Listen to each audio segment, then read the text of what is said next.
Hi, and welcome to Prepping Essentials. There's been lots of talk in the news media and on prepping YouTube channels this year about food prices skyrocketing in 2019. Some of that's down to weather events in America and other countries which have destroyed the crops or delayed the planting season. Also been a pandemic of African swine flu in China, which has destroyed the pig trade there. And of course, every year prices inevitably go up because of inflation. So where do you find fresh food on a budget and perhaps learn some vital prepping skills as well? Let's find out.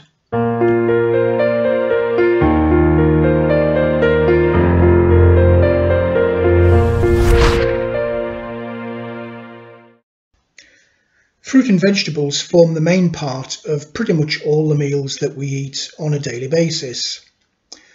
Food prices do vary from season to season, and depending on availability, whenever there's a shortage, the prices do spike, and sometimes that can make them not very affordable.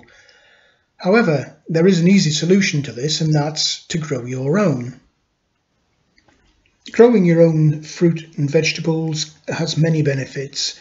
It helps you to control price. It helps you to make sure that you've got availability when shops might be running out of supplies. And probably more importantly, it's an essential skill for when something hits the fan. If there is a grid down situation and normal food supplies cease, the ability to grow your own food will be critical to your survival, because sooner or later, whatever food stores you have been putting aside, they will run out. Growing fruit and vegetables is a bit of a skill, but it's a skill that can be learned, and there are numerous books and numerous YouTube videos that you can go to do a bit of research and to learn everything that you need to know in order to grow food successfully.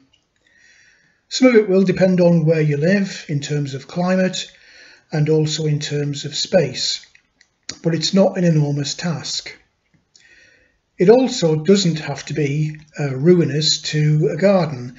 If you're the kind of person who likes to have a more ornamental garden, then you can still grow fruits and vegetables without turning your beautiful ornate garden into a dirty field. You also don't need to have huge amounts of space in order to grow fruit and vegetables. It's surprising what you can actually grow in a small space, such as on a balcony or in a patio. The main point is to try growing your own food and build up your skill and expertise, and as a byproduct, enjoy having really fresh produce.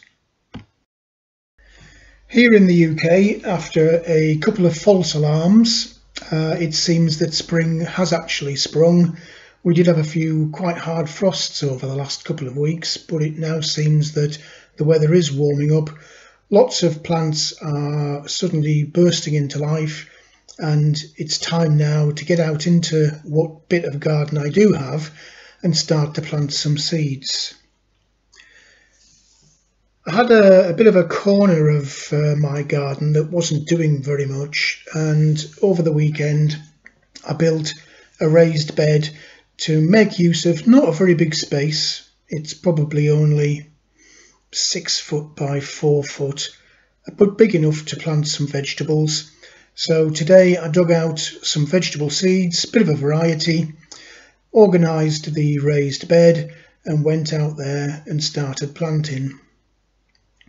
I've put in alongside a fence some French beans and some peas, and then I've done half of the raised bed with 2 rows of broccoli and 2 rows of cauliflower.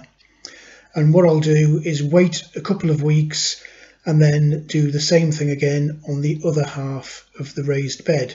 That then gives me a bit of a break between the different rows reaching maturity, so I can harvest the first few rows and have enough time to use those before the second half of the bed is ready for harvest.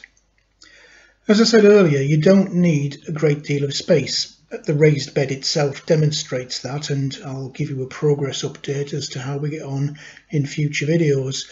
But even on a patio or a balcony, you can successfully grow vegetables of different kinds in small pots.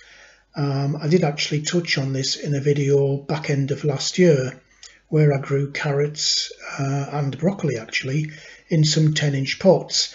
So to kind of prove the point today, when I'd finished the raised bed, I just potted up 3 10-inch pots, and I've planted those with carrots. And again, in future videos, I'll give you an update on progress. Well, that's it for this video. I hope that you found something in there that was of use to you. If you did like the video, then please do click on the like button. Also, feel free to hit the subscribe button if you haven't already done so. As always, welcome any comments, questions or suggestions that you might have. Just leave them in the comments section below, and if you do ask a question, I'll try my very best to get an answer straight back to you.